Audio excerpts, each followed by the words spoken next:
बहू, ओ बहू, क्या कर रही हो?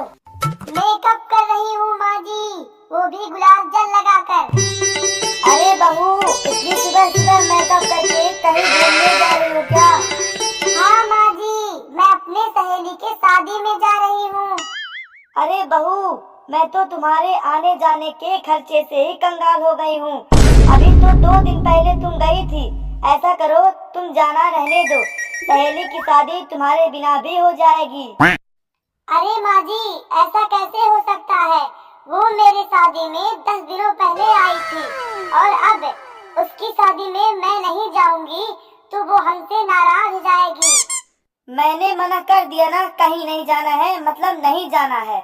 अगर तुम ज्यादा जबरदस्ती करोगी तो तुम्हें जमीन जायदाद में से एक फूटी कौड़ी नहीं दूंगी। देखिए माँ जी, आपके मायके या आपके सहेली के घर कोई काम पड़ता है तो आप 8 दिन पहले ही चली जाती हैं और मैं आज एक रात के लिए जा रही हूँ तो फिर आप मुझे मना कर रही हैं। माँ जी, आप मेरे साथ बहुत गलत कर रही हैं। देख लड़की, तू 2-4 किताबें पढ़कर आई है तो ये ना समझ ले कि तू मेरी सास हो गई है और तू मुझे सिखाएगी कि कहाँ आना है, कहाँ जाना है, क्या सही क्या गलत है। आने दे मेरे बेटे को, आज तो तेरी 2-4 हड्डी तोड़वा कर ही रहूंगी। क्या हुआ माँ, तुम दोनों आपस में लड़ाई झगड़े क्यों कर रही हो? बाहर देखो, पूरे पड़ोस के लोग इकट्ठा हुए हैं। अरे बेटा, आज पड़ोस के लोग तो क्या पूरे गांव के लोग इकट्ठा हो जाएंगे। फिर भी मैं इस लड़की से डरने वाली नहीं हूँ।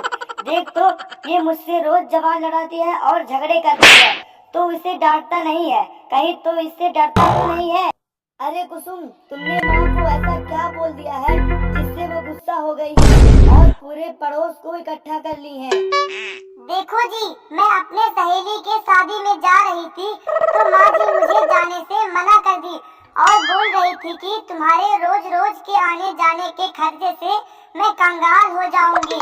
तो मैंने बोल दिया कि आपके मायके और या फिर आपके सहेली के यहाँ कोई काम पड़ता है तो आप 8 दिन के पहले ही चली जाती हैं और मैं आज एक रात के लिए जा रही हूँ तो मुझे आप रोक रही हैं।